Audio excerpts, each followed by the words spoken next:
ओम नमः शिवाय। हर हर महादेव। नमस्कार दोस्तों, स्वागत है आपका हमारे आध्यात्मिक चैनल ब्लेस्ड डिवोशंस में, जहां हम आपको लेकर चलते हैं उन कहानियों की रहस्यमय दुनिया में जो हमें जीवन के गहरे सत्य और अद्भुत अनुभव सिखाती है। आज हम आपको सुनाने जा रहे हैं शिव पुराण की एक अद्भुत कथा, बानासुर उषा कृष्ण के साथ महायुद्ध और गजासुर के अंत की कहानी। क्या आप जानते हैं कि बानासुर, जो भगवान शिव का अनन्य भक्त था, ने एक समय में भगवान कृष्ण से युद्ध तक छेड़ दिया था। और क्या आपने सुना है कि बानासुर की बेटी उषा और श्री कृष्ण के पौत्र अनिरुद्ध की प्रेम कहानी ने कैसे देवताओं के बीच भीषण युद्ध को जन्म दिया।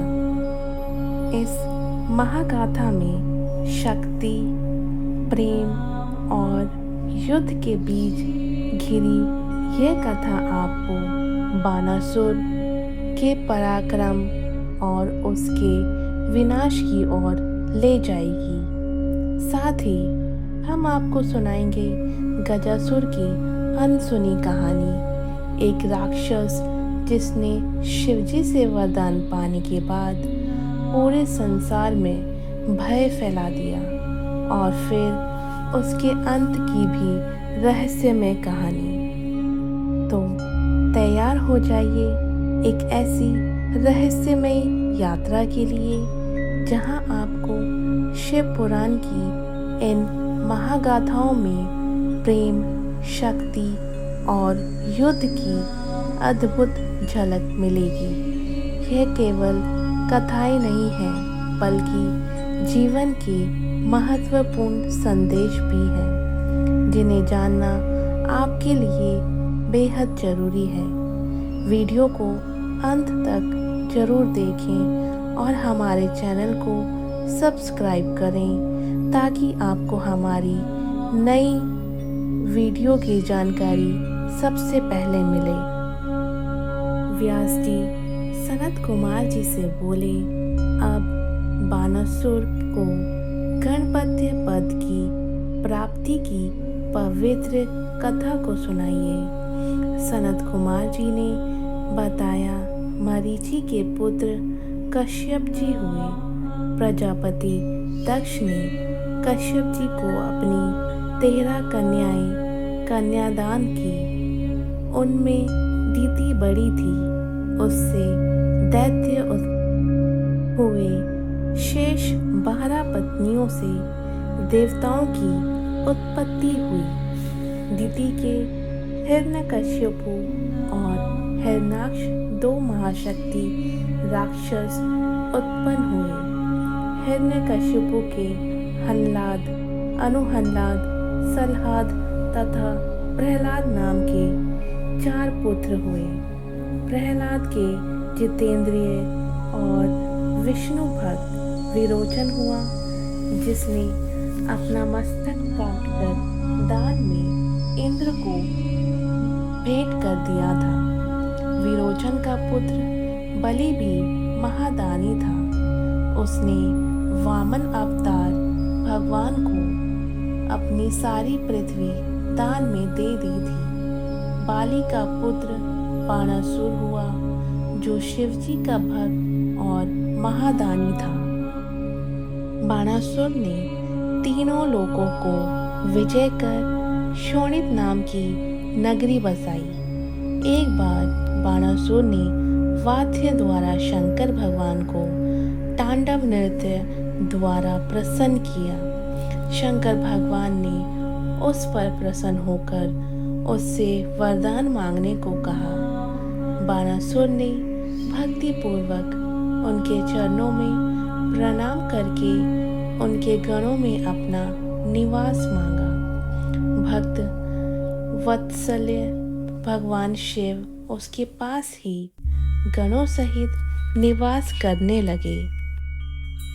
एक बार शोणितपुर के पास बहती हुई नदी के तट पर शिवजी अपनी लीला करने लगे। गान और नृत्य हुआ। उसे देखने के लिए देवता और अप्सराएं भी आईं। फिर जल क्रीड़ा होने लगी। शिवजी ने पार्वती जी को भी कैलाश से बुलाया।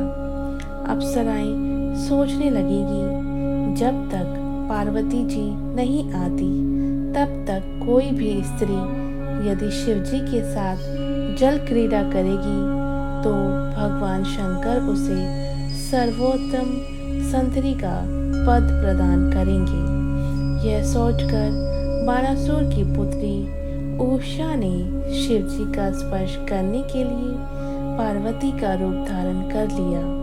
तब तक पार्वती जी भी वहां पहुंच गईं। उन्होंने बाणासुर की पुत्री उषा का उद्देश्य जान लिया।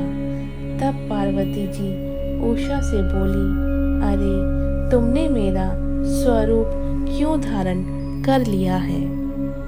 अच्छा, तो तू इसी कार्तिक मास में ही ऋतु वाली हो जाएगी और बैसाख शुक्ल द्वादशी की अर्धरात्रि को तुझे सोती हुई एक के साथ कोई व्यक्ति संभोग करेगा। फिर तू उसी की पत्नी बन जाएगी। यह कहकर पार्वती जी शिव जी के साथ जल क्रीड़ा करने लगी। थोड़ी देर बाद शिव पार्वती जी दोनों अंतर ध्यान हो गए। एक बार बाणासुर ने शिव जी को प्रसन्न करके कहा, प्रभु आपने मुझे 1000 बाहें प्रदान की है, परंतु इनमें मुझे कोई लाभ नहीं मिल रहा है। इनका उपयोग तो युद्ध में ही हो सकता है। मैंने इंद्र, यम, कुबेर आदि पर विजय प्राप्त कर ली है। मैंने सभी देवताओं को भी जीत लिया है। मैं अब आप पर भी विजय प्राप्त करना चाहता हूँ, इसलिए आप मुझसे युद्ध कीजिए। उसके बाद ही मेरी भुजाएं आपके शस्त्रों से जर्जरित होकर पृथ्वी पर गिरेंगी। इससे मेरा मनोरथ भी पूर्ण हो जाएगा। यह सुनकर भगवान शिव क्रोध में भरकर बोले, तुझे बहुत अभिमान और अहंकार हो गया है। भक्त बाली के कुल में जन्म लेकर तुझे यह अभिमान शोभा नहीं देता है। इसलिए तुझे शीघ्र ही अपने अभिमान की शांति मिलेगी।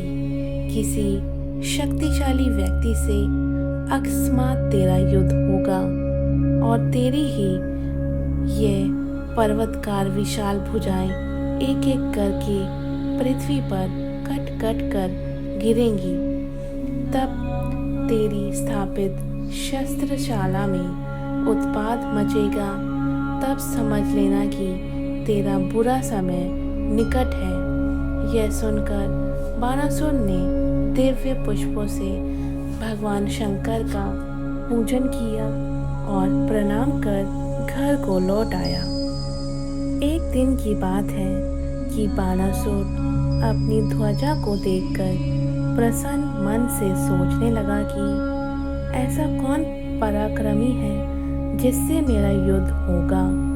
उसी समय वहां काल का आगमन हुआ। बाणासुर की पुत्री उषा वहां सुंदर वेश में उपस्थित थी। वैशाख का महीना था। वह रात्रि में श्री हरि का पूजन किया करती थी। रात्रि को वह गुप्त स्थान में अनंतपुर में सो रही थी। तब मायावश भगवान श्री कृष्ण के पुत्र अनिरुद्ध ने उसके साथ जबरदस्ती शारीरिक संबंध बनाकर पुनः द्वारिका को लौट गई। उषा ने अपने को दूषित समझकर सखियों से शरीर त्यागने की बात कही।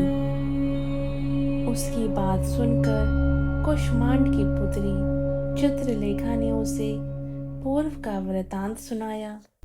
इस पर उषा उस गुप्त पति को प्राप्त करने का उपाय सोचने लगी। तब चित्रलेखा ने सभी देवता, गंधर्व, सिद्धों, नागों आदि के चित्र बनाकर उषा को दिखाए। मनुष्यों में उत्तम राम, कृष्ण, अनिरुद्ध, प्रद्युम्न के चित्र बनाए। निरुद्ध के चित्र को देखकर उषा ने चित्रलेखा को बताया कि इसी ने मेरा शील हरण किया है। तब चित्रलेखा ने उसका नाम, वंश आदि बताकर उसकी बहुत प्रशंसा की। उषा अनिरुद्ध पर मोहित होकर उन्हें पाने की उत्कंठा दिखाने लगी। इस पर चित्रलेखा ज्येष्ठ कृष्ण चतुर्दशी को द्वारका गई। चित्रलेखा ने योग द्वारा अंधकार फैलाकर अनिरुद्ध को शैया सहित उठाकर क्षण भर में शोणितपुर आ गई। उषा ने आश्चर्यचकित होकर उससे काम क्रीड़ा करने लगी, परंतु इसकी जानकारी द्वारपालों को हो गई। द्वारपालों ने इसकी सूचना बानासुर को दी। अपनी कन्या का ये दुष्कर्म देखकर बानासुर को महान आश्चर्य हुआ। बानासुर ने उषा के कमरे में जाकर अनिरुद्ध को देखा और क्रोध में भरकर उस लीला युक्त अपूर्व सुंदर व्यक्ति से बोला, तुमने मेरी पुत्री को दूषित कर दिया है, इसलिए तू युद्ध के लिए तैयार हो जा। उसके सैनिक अनिरुद्ध को पकड़कर बाहर ले आए। इस पर अनिरुद्ध ने उन सैनिकों को मारकर पुनः उषा के पास चले गए। बानासुर ने अपने मंत्री युद्ध प्रवीण कुष्मांड को अनिरुद्ध से युद्ध करने भेजा। अनिरुद्ध शिवजी द्वारा रक्षित थे, इसलिए कुष्मांड उस पर विजय प्राप्त करने में असफल रहा। अब बानासुर स्वयं अनिरुद्ध से युद्ध करने आया। उसने अनिरुद्ध को नागपाश में जकड़कर एक पिंजरे में कैद कर लिया। बानासुर क्रोध में भरकर अनिरुद्ध का सिर काटने को तैयार होकर बोला, इसने मेरे कुल को दूषित किया है, बलात्कार का इसे यही फल मिलेगा। उस समय आकाशवाणी हुई, हे बानासुर, तुम शिव भक्त हो, इसलिए क्रोध से काम ना लो।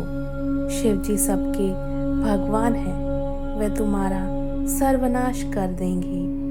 आकाशवाणी की बात सुनकर उसका गुस्सा शांत हो गया। रात हो जाने पर अनिरुद्ध को कैद कर रखा था।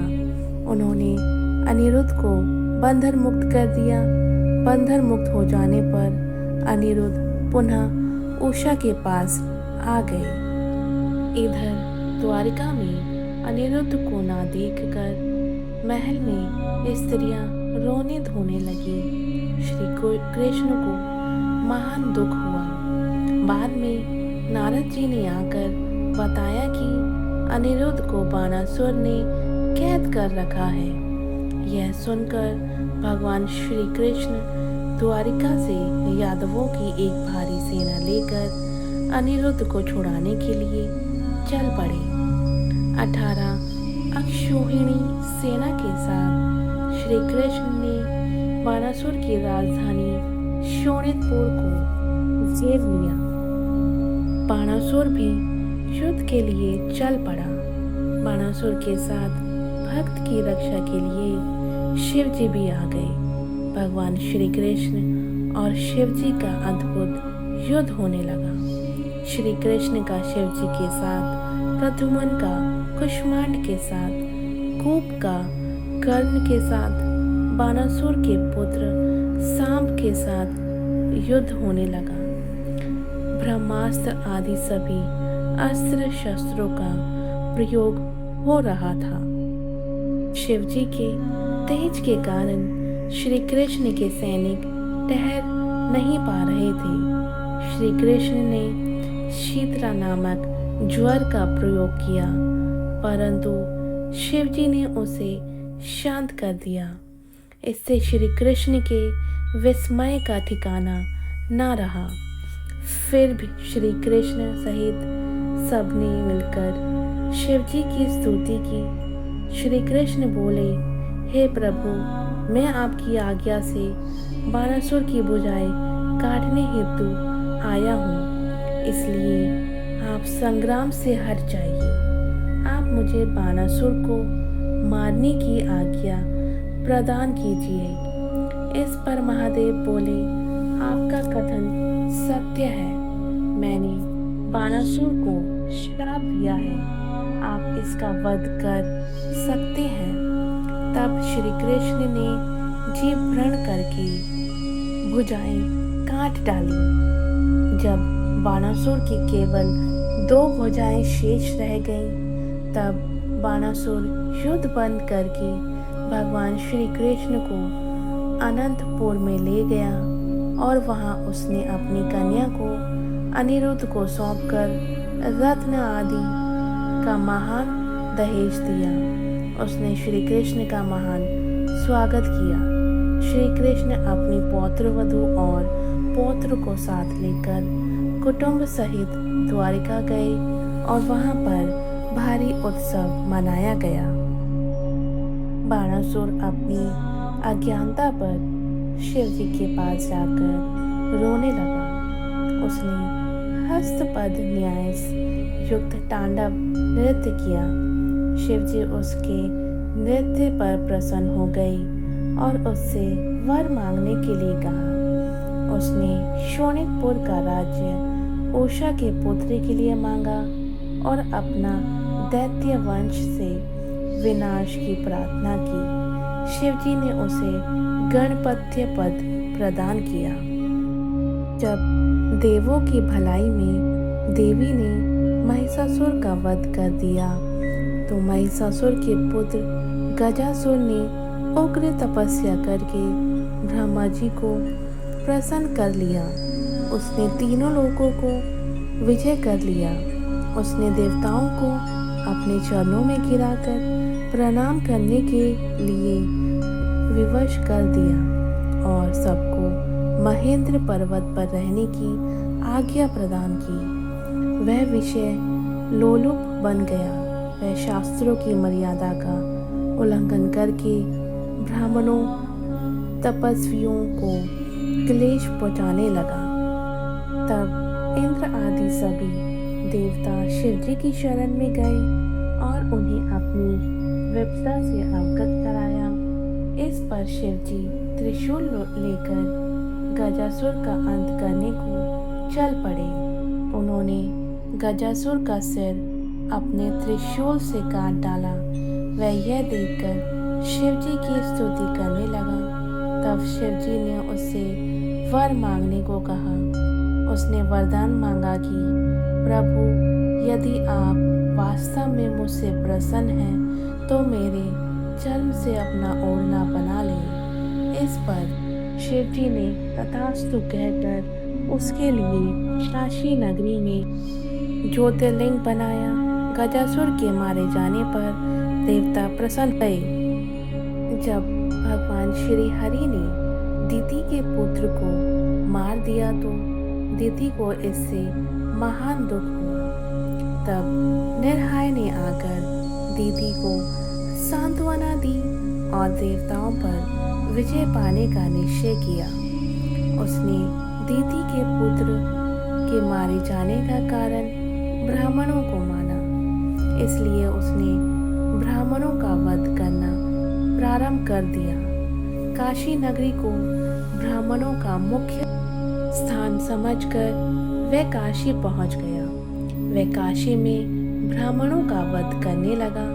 निर्हाय दिन में मायावी मुनियों की भांति ध्यान लगाकर उनके बीच में बैठ जाता और रात्रि होने पर ब्राह्मणों की पर्णशाला में जाकर उन्हें चीरकर खा जाता।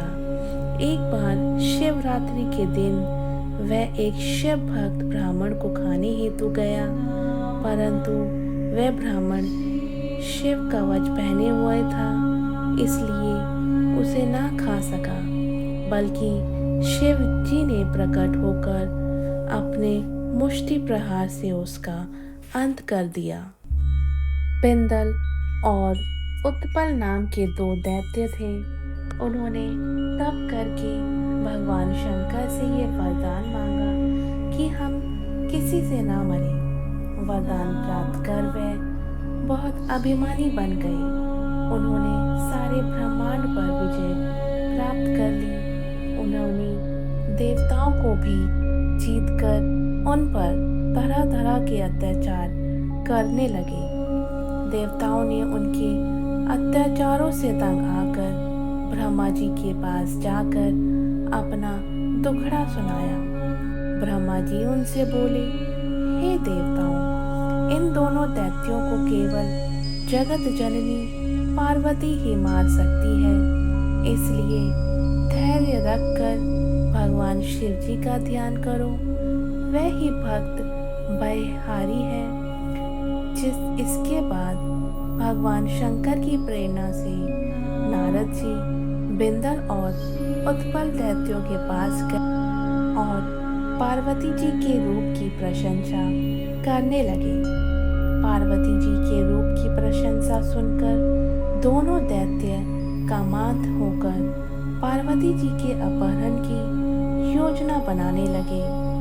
एक दिन पार्वती जी अपनी सखियों के साथ गेंद खेल रही थी। दोनों मायावी दैत्य शिव गणों का रूप धारण कर वहां पहुंच गए और पार्वती जी पर कटाक्ष करने लगे। भगवान शंकर ने उन दोनों को पहचान लिया कि ये दोनों राक्षस हैं।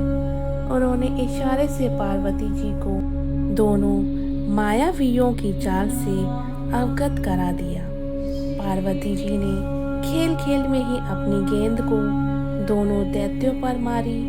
गेंद के लगते ही दोनों मायावी राक्षस चक्कर खाकर पृथ्वी पर गिर पड़े और उनके प्राण पखेरु उड़ गए। वह गेंद शिवलिंग रूप में दर्शन देने लगी। वह जगह ज्येष्ठेश्वर के पास कंद केश्वर के नाम से प्रसिद्ध हो गई। शिवलिंग के प्रकट हो जाने से ब्रह्मा, विष्णु, इंद्र आदि सभी देवता वहां उपस्थित होकर भगवान शिव की स्तुति करने लगे। शिव पुराण की यह अद्भुत कथा से हमें क्या सीखने को मिलता है? बानासुर को जो अपनी 1000 भुजाओं और अपार शक्तियों पर गर्व करता था, भगवान शिव के आशीर्वाद के बावजूद जब अधर्म और अहंकार के मार्ग पर चला तो उसका अंत निश्चित था। श्री कृष्ण से हुए उस महायुद्ध ने यह सिद्ध किया कि शक्ति का कोई महत्व नहीं है जब वह धर्म और सत्य के मार्ग पर ना हो। उषा और अनिरुद्ध की प्रेम कहानी ने प्रेम की शक्ति को साबित किया। इस प्रेम ने बानासुर के अंधकार को तोड़ा और दिखाया कि प्रेम का मार्ग चाहे कितना भी कठिन हो, अंत में विजयी होता है। गजासुर का अंत हमें बताता है कि वरदान भी अभिशाप बन सकता है। भगवान शिव ने स्वयं उसका अंत कर यह संदेश दिया कि कोई भी शक्ति अधर्म के सामने टिक नहीं सकती। अगर आपको यह वीडियो पसंद आई हो तो लाइक और शेयर करें ताकि और लोग भी इन अनसुनी कहानियों को जान सकें। और हाँ, हमारे चैनल को सब्सक्राइब करना ना भूलें ताकि शिव पुराण की ऐसी ही और अद्भुत कहानियों से